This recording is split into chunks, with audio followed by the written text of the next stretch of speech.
Hello friends, this is Parag here, your host on Stay Strong podcast. Thank you very much for tuning into this podcast. It's my promise to bring you the world-class information in the field of kettlebells, kettlebell sport and strength and conditioning. Today we have a special guest from Canada. Her name is Pamela. Her age is 56. She started to lift kettlebells to lose the weight just because she wanted to look thinner than her sister. She lost 15 pounds and her coach insisted her to take up the kettlebell sport activity. Recently in Portugal, she became the world champion and also she created the world record in her veteran division. I'm so excited to get connected with her because I really want to understand her journey because she started the kettlebell sport very late in her age, and at the age of 56 she is doing amazing, lifting 16 kg snatch, lifting 20 kg snatch. We are going to deep dive into her mind to understand what does she eat, what kind of training program she follows. Guys, please help me welcome Pamela from Canada. Hello friends, this is Parag here. Welcome back to Stay Strong podcast. We have Pamela from Canada and I'm really excited to speak with her about her journey. Most important, she recently got the world record in Portugal. So we are going to talk all about everything about kettlebells in this podcast. Over to you, Pamela. Please introduce yourself. What is your fitness background and how did you get started with kettlebells? I don't have a lot of fitness background. Okay. I took martial arts down in Texas, where I'm from, for a couple of years. Then my instructor moved away. Hate it when that happens. I've been doing yoga personally for about 30 years. Okay. Just wow. I started the yoga originally for back pain because my shape was not conducive to actually standing even. It's and so I've done yoga for many years. I started in kettlebells. It was an aside. I meant to do something to lose weight because my sister from Texas was going to come visit me back in 2012. And I needed to be thinner than her by her visit. Okay. The owner of the gym said, "Oh, well, if you're trying to lose weight, forget that Zumba. Try kettlebells." Okay. And I did, and I loved it. Okay, interesting. So that was way back into 2012. Yes, 2012. So that's where your journey with the kettlebell sport started.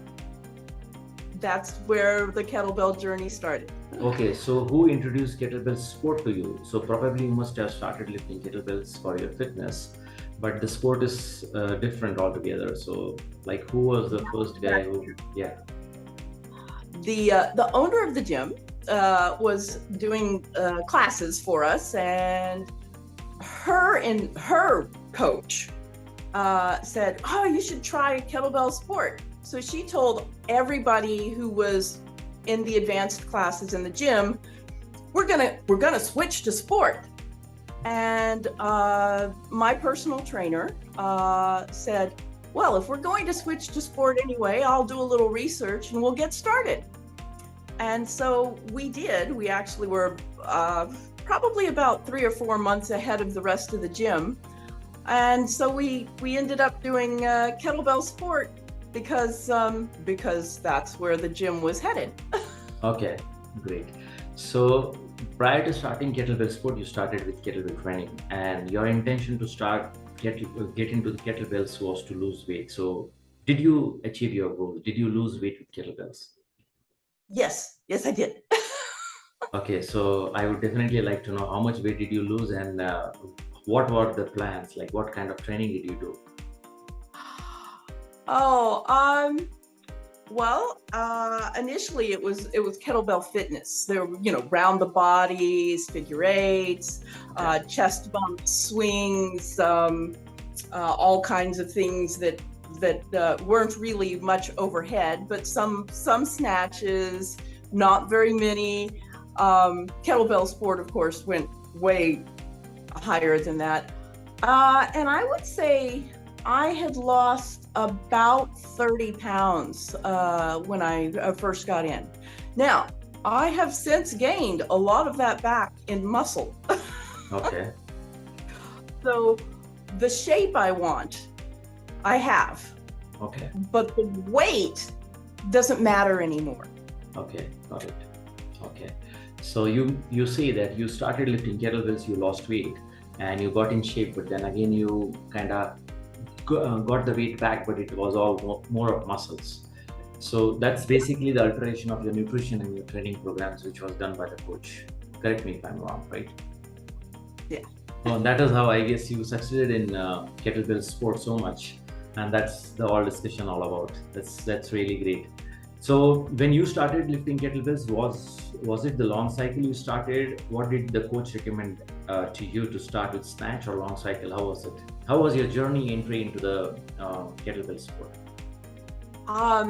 It was all snatch, Okay. just snatch. I think way back when I watched, I was able to watch the IUKL Worlds in Ireland, Okay. and I watched that online, Okay. and I noticed that the only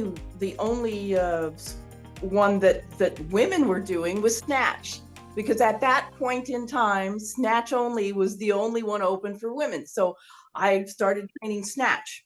So okay, I can do. And I like that. That is my favorite all-time lift is snatch. Okay. I do, if my coach says, I'd really like you to do long cycle, but if you can't do long cycle, are you willing to snatch something heavier? And I'll say, yes, I don't care how heavy it is. I will snatch it if I don't have to do long cycle. Okay. There's a few reasons why I don't like long cycle. I don't like to do double bells between my legs. Okay. So I have to do the outside of the legs for the clean for long cycle. Okay. And although I can do it, it feels wrong. So I can do a few between. And jerk is good for this because you only do one clean and then it's all the rest is jerks. But long cycle, you just have to keep doing it over and over again, and that's not my thing. Okay. Yeah, we everyone have individual choices, and I guess you have done very well in snatch as well. So that's really nice. But how about OLC? Did you try that one arm long cycle? Excuse me? One arm long cycle. Did you try one arm long cycle? I did do one arm long cycle, and it really just wasn't my thing. Just same experience. Yeah, well, I don't like jerks either, but I do them. Okay. Now, what challenge did you find, Pamela, as your age progress? When you're lifting kettlebells in 2012, now it's 2022, it's 10 years you're doing kettlebells. So as your age progresses, what is the biggest challenge you see when it comes to progression? When you want to progress, what are the hindrances you have seen? What are the hindrances I see from just going for 10 years? Yeah, I mean, when you progress, like it is a mindset, like do you give up with the kettlebells that you feel that, okay, now I'm getting tired, or is it something else which is going in your mind? So I would like to know that. Well, what happens is that if I really get tired of just kettlebells, I tell my coach, I'll say, yeah, hey coach, I'm kind of tired of doing this over and over and over again. And now I haven't met him. I haven't been with him in person since 2020 because of the pandemic. But before, what would happen is he would designate a day for like strict Olympic lifts. Okay. For deadlift and chest press or whatever they're called, but to do squats and such with the Olympic bar, and because it's slower, it's totally different to me. Okay. So it was a needed rest. Okay. And and that went on for months. And then of course, pandemic, and I'm at home, and all I have is kettlebells at Okay. home. Okay. Okay. So you see that the challenge for you was the repetitive things which was happening with the kettlebells, and then you kind of shift to the barbells, which basically kind of change your mood to get back into the kettlebells back again, right? Correct me if I'm wrong, because everyone have a different experience when they are actually lifting kettlebells, and after 5 years, 6 years, if the same thing is happening again and again, then you might find it challenging at times. That's what experience you had similar, right, Pamela? Correct me if I'm wrong. Yes. Okay. Now, when you started in 2012 and now, is your nutrition changed? How has the nutrition helped? Was it something different in 2012? Have you started more supplements now? How it is? If you can just throw a light on that. Okay, so I didn't take. I'm pretty sure I didn't take any supplements at all back in 2012. Okay. Now I take. Well, first of all, I take iron pills. I get anemic, Okay. so I do take iron pills. I take magnesium. I take B100s. They're very good for healing your body. If you don't get enough B vitamins, you get certain problems. Let's see, I take a multivitamin that's for women. Okay. And I take fish oil supplement because my coach insists that I take fish oil supplement. Okay. And Okay. the only reason I take that fish oil is because the coach insists. Yes, that's really great for your heart protection, and it is very much needed, and that is why your coach is recommending. My general nutrition, I had to write down everything I ate for 2 weeks, and the coach, he looked at that and he said, "Could you eat a vegetable?" Fruit, vegetables. I used to eat, I guess, a lot of junk food and a lot of, a lot of things that were convenience foods. Yes. And now absolutely. I don't do that. Okay. Okay. Okay. Yeah, that's really nice. Now I eat a lot of more fresh fruits and vegetables. Even something as simple as yogurt. I remember writing this down thinking, all right, I eat yogurt with fruit in it. Well, I was buying the fruit yogurt from the store. Now I buy plain yogurt from the store and I add my own fruit. Okay. And you Okay. wouldn't think it would make much of a difference, but they add sugar to those things. Yes. And I don't add any sugar to it. Okay. Tastes fine without the sugar. Okay. I don't know why I needed the sugar. Okay. So I don't eat nearly as much sugar. I eat a lot of protein. So, are you But vegetarian or non-vegetarian? Do you eat chicken, meat, and fish? I eat very little fish. I don't really enjoy the flavor Okay. much, but I eat. I don't eat. I do eat poultry. Like I eat turkey. I don't tend to eat Turkey. chicken. I tend to eat turkey. It's kind of a thing that I do. Okay. But I do eat a lot of meat. Okay. Okay. Okay. Yeah. Do you have And so you also add a lot of nuts in your nutrition? That's almonds, pistachio, cashews, and all that. I've got cashews, almonds, and walnuts. Also, I make I make a little chocolate with dark chocolate and almond butter and salt. And that's my after workout treat, is that, because I always need more salt. It's just a me thing. I Okay. need more salt than most people. Okay. And because I cut out the convenience foods, I very rarely get oversalted things. So I go through a lot of salt here, but I'm okay with that. And my doctor is too. It's something that I had the doctor check on. Okay. Okay. Wow. That's great. That's great. Okay, so in past few days or few years, I would say, not days, did you had any kind of recent negative experience about kettlebell lifting, or probably earlier when you started, whenever you had, like for example, now when you have become a world champion, you have lifted it, you have lifted significant weight. When you started, you were new to kettlebells, so two experiences are different. So have you came across any negative experience of lifting kettlebells, especially doing snatch? Um, Have you faced any injuries which basically enable you to recover through like few months or something like that? Have you got any kind of experience, negative experience lifting kettlebells? I I have I mean I have a joint syndrome. So Okay. I have slightly loose joints. So when I first started, whenever I would try and lift a little heavier, my rib, one of my ribs would slip out of place, Okay. which makes breathing really hard. Suddenly, breathing is a terrible burden on me, Okay.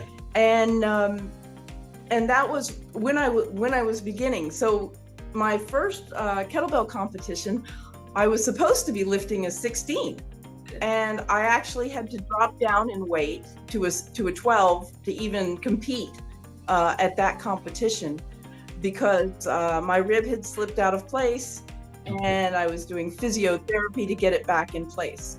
This doesn't happen to me anymore because now all the muscles in that area can hold my ribs where they're supposed to be. This is something that people with this joint problem will find, that if they have more muscle, then their joints don't slip because the muscles will hold them in place.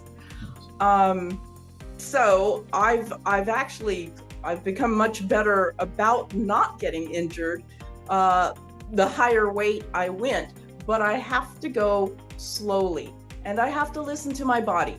Now that's from being older too. When you're young, you can get away with almost anything when you're young. Your body's forgiving and it's very happy to fix that for you. But the older you get, the harder it becomes for your body to fix the problems.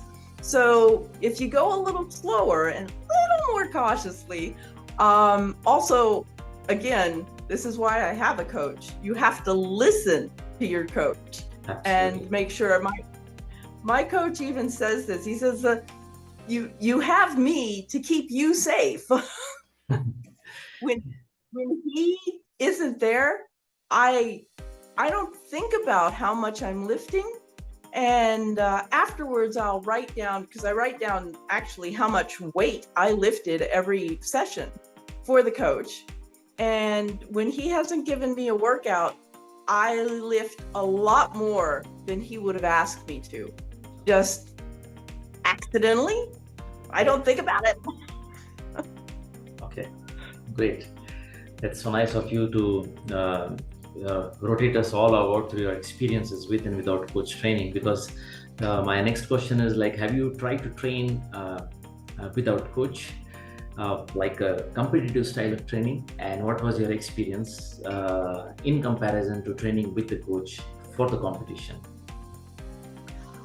I've had a coach for the entire time that I've been competing. Okay. Yeah, training.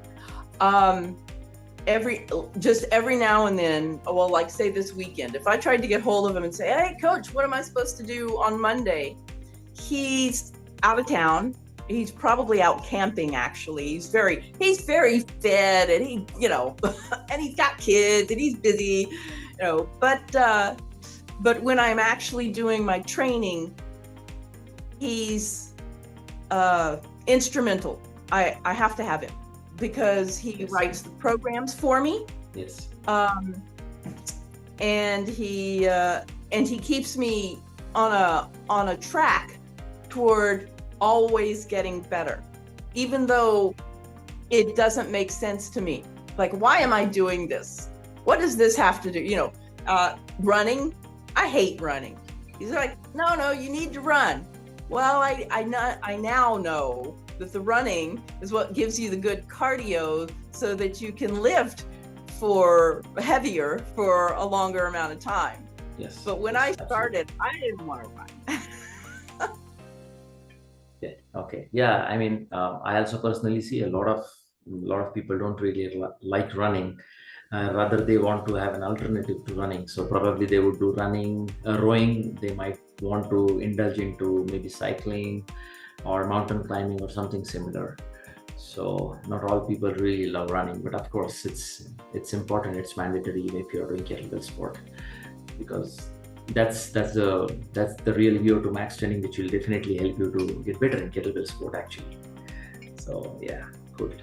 um, yeah, I mean, since 10 years you have been lifting kettlebells nationally, internationally, right? So I would like to know what is your best numbers nationally. Also, what is your best lifting numbers if you've done marathon, or maybe if you've done 10-minute classic internationally. So if you can just share your best records. Okay, I wrote them down because I don't pay attention. I have them written around. Oh, my best in Canada is I'm a veteran master of sport international class. Okay. In snatch. Okay. And that was for lifting 20 kilogram bell for the 10 minutes. And I think, let's see, I don't have what. I have a booklet.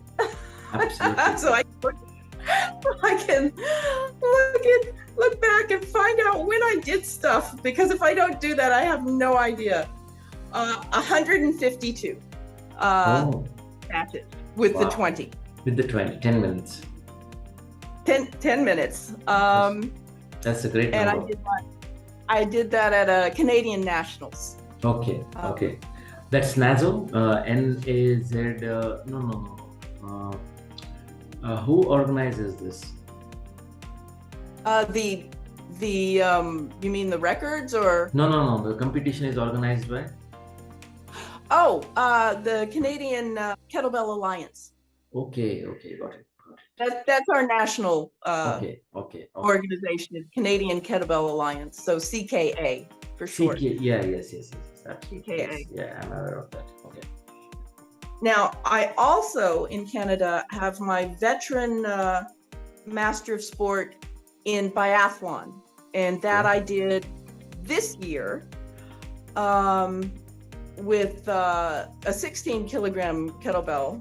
I did, let's see, like I said, I have to look it up because I don't ever remember. Oh, I did 82 jerks with the double 16s and 201 snatches with the 16. Great number. So, yeah. That's And how about Portugal? In Portugal, I did amateur snatch and got a gold medal in that, and then I did veteran biathlon and got the gold medal in that, and apparently a world record. Okay, so what was the numbers, if you can share? Do you know the numbers? Yes, the numbers for snatch, it was 190 for the 16 kilogram for amateur snatch. Yes. For the 12 kilogram for the veteran, it was 199 snatches and 116 jerks. Okay. With the double 12s. Double 12. So that's obviously not good enough for my jerk of a coach. You can get better slowly. Yes, he wants me to get better. In fact, I come back from that and he goes, "Why did you do so poorly?" Okay. Oh, congratulations, and you can do better than that. Yes, absolutely. That's really great numbers. Do you lift marathon? 30 minutes? Do I lift? Oh, All right. I don't. Okay. But I did once when my coach didn't give me a workout. I said, Okay. oh, you know what? I'll just do a half hour lift with the 12, I'll do, half an hour of snatches and see how that works out. And then I'll give him the numbers. And now I don't have that in my book, but I do have it in my log for the Okay. for the coach. Okay. That seemed like a bad idea in retrospect. I should not have done that without working my way up to half an hour. Yes. Yes. But, sometimes you just do what you do. Yes. Yes. Yeah. I mean, you must have had a very good experience, but then definitely competition is totally different environment. So if you're lifting 12 kilos for 30 minutes or probably 16 for 30 minutes, it's totally different challenge and different experience altogether. So probably you might want to ask the coach and take up the activity for the next competition. Yeah. I don't want to tell him that I'm willing to do a half an hour of He's going to listen to this podcast for sure. I told him if he's nice to me, I'll let him listen to this podcast. He doesn't know who I'm doing the podcast for yet. Okay. Now you can reveal it.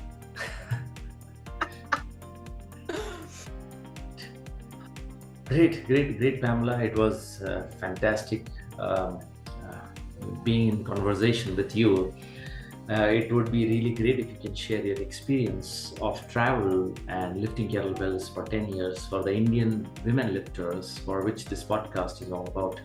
So, what message do you want to give them? I thought about that a while, and I want them to know you can do anything. All it takes is patience and practice. Absolutely. And most women have a lot of patience. Yes. Yes. Great. That's a great message, Pamela. And so nice to speak to you. You're ever smiling. Be like that. That will help you. When I frown, I don't look good. No, this is, I think, one of the key attributes for your success in kettlebell sport. Be smiling. You're always smiling, so that's really nice. Well, thank you. I really enjoy kettlebell sport. I like the camaraderie, the people. When I go to an international competition, there's always somebody I know there. Yes. Not my team. Someone from other country, yeah. Someone from other countries. And one of the best experiences I had, I went to Europeans in 2019. Okay. I know that Canada is not part of Europe. There was also somebody from the Australian team, but they happened to live in Switzerland. So Okay. But I went there, and at the time I'm lifting, and I can hear my husband's voice yelling for me and someone else. And after my lift, I went, and there was a man from the Irish team, Patrick Fogarty. He was yelling for me. He walked up to my husband and he said, "Oh, Canada, I see there's nobody else here. I'll yell for her." Wow. And I thought, That's great. that's the way Yes. the kettlebell sport lifters are. Absolutely. Yeah. They will yell for you. It's like a because team. Yeah, absolutely. Yes. That's It's really nice. everyone knows what that struggle is. Yes. Only the lifter actually realizes, or actually the lifter knows what he has gone through, rather than someone who really is not exposed to kettlebell sport will be not aware of what these guys are doing. So yeah, wow, great, Pam. So thank you very much. Nice to interact with you, and I wish you good luck for your upcoming competition. By the way, which is your next competition? I don't even know. It's an odd year for me. Okay. Because I don't know.